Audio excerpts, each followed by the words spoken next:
milujem tanec, spev, radosť, zabava. Je asi zastúpenú každú vekovú kategóriu. Od tých najmenších, od tých najstarších. Aktivitom, akcie, kapely a tak ďalej. Ale keďže je to nie pre všetkých, tak pre všetkých. Že môžeš tam pozrieť. No, veľa dobrých ľudí, dobré jedlo tam určite byť a veľa tancov. Napríklad všetci by sa mali mať dobré, všetci mali čas pomôcť ten duel. Alebo sa obdarovať, alebo čo ja viem. No proste, aby nám bolo dobré. Láska.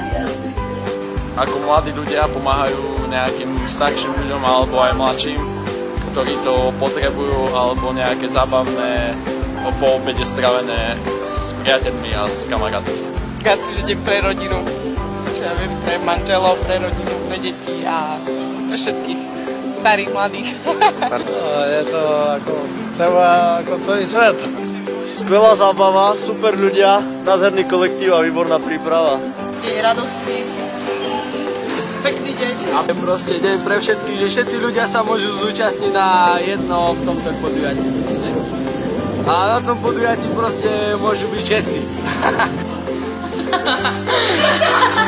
Napadá ma čokoľvek. Ako sa smieje.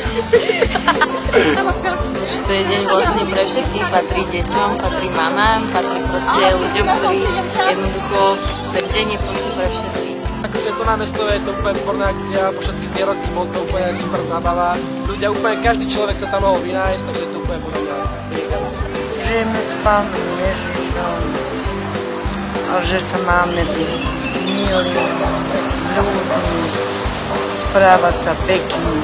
Najlepší festival na Orave, kde je možno zažiť skvelú zábavu.